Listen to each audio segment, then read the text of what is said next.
So I'm talking about Dr. Pat Bath.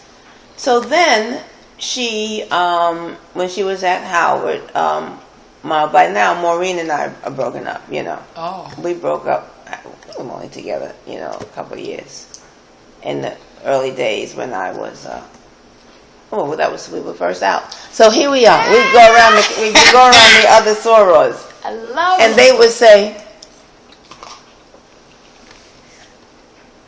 sure do look like a damn bull dagger. To you?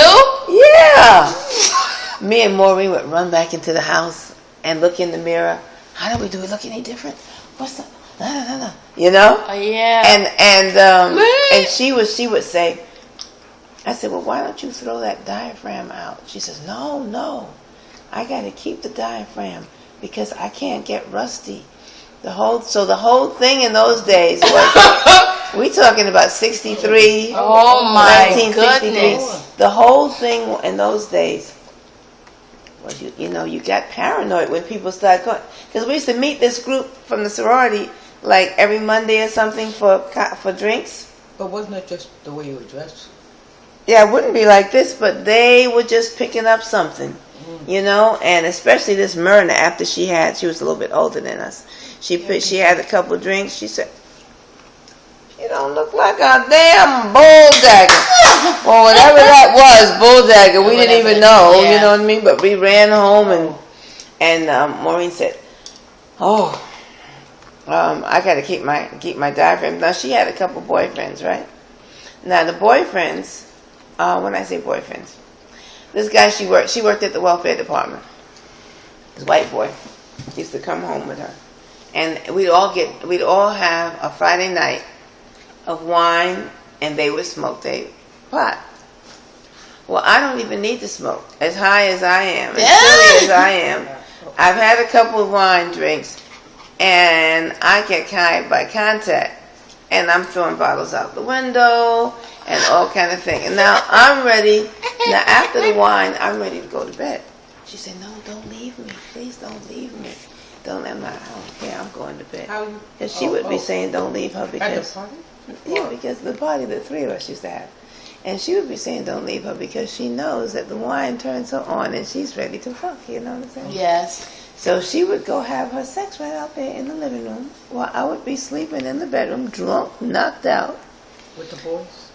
She would be with that one boy, that one guy. Then she had another boyfriend that he slept with the Cardinals and the Monsignors and whatnot on Fire Island. It was a good thing there wasn't no diseases going on. Because he would call her at 2 o'clock or 3 o'clock in the morning, and she would get her diaphragm and go running out.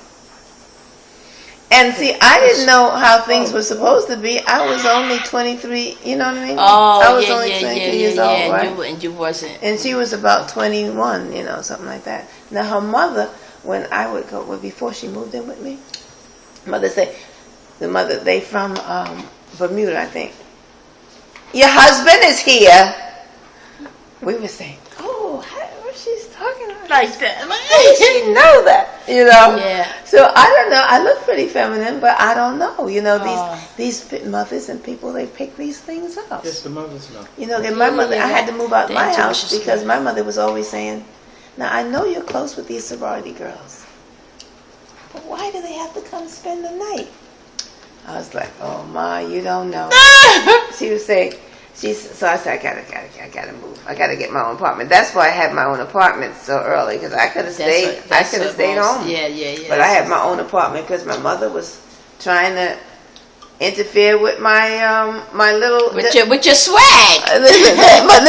Listen, it was kind of innocent because I didn't really know. Right. But she knew how these girls were clean. These girls were always hanging off of me. I didn't really respond.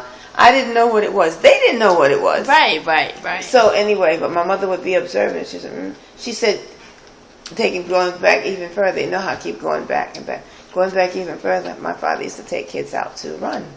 Teach them how to train them to be runners. And my mother said, "No, you're not taking my only daughter and make her a bull dagger." So this word bull dagger was kind of interesting to me. It was kind of exciting. I was like, what is Keep this? saying, don't let up. Everybody Yeah. keeps saying, "Don't, are you a bulldagger? Are you a bulldagger?"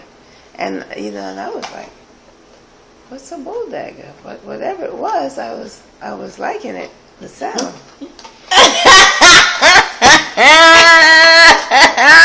So now here we are. Now back to Dr. Pat Bath. So Maureen and I, we got this little secretive, thing going on. But when we in the house, we just discovering more stuff, right? But we don't know from nothing. So she would go to Fire Island and her little escapades. And see, I didn't know nothing about sex with nobody because I didn't do sex with guys. Every time I got ready to do it, I'd be naked in the bed, ready to do it. Guess what I would start thinking? What?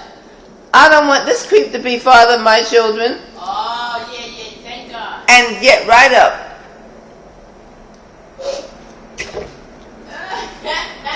Because they was, Leave the boys hanging high and dry, right? they leave the boys hanging. And I was like, you know what?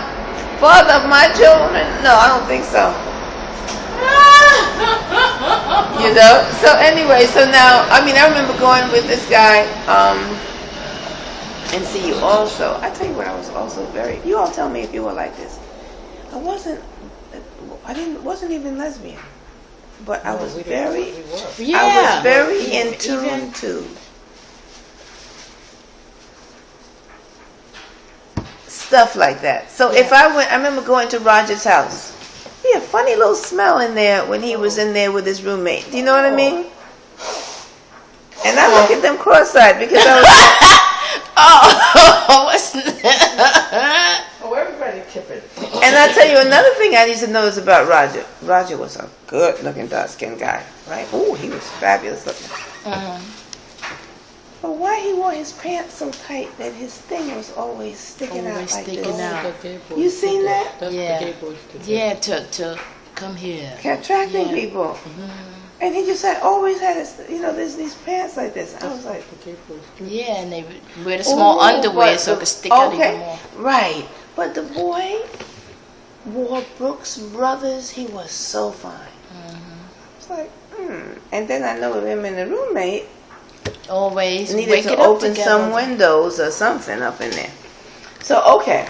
So, so I wasn't going to have Everybody's tipping. Everybody's doing something. But I wasn't doing nothing then when I was with Roger. I remember when we went to, because you know what they're like me, because I was so crazy. I was like, I had more adventure in me than they did, than the guys. So I would be like, I had a little sports car, and we decided to go to Canada one night.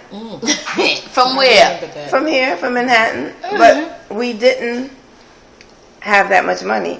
We had like about $20 between us. What? And we didn't want to take the highways. So I drove all the roads. It was like all the back roads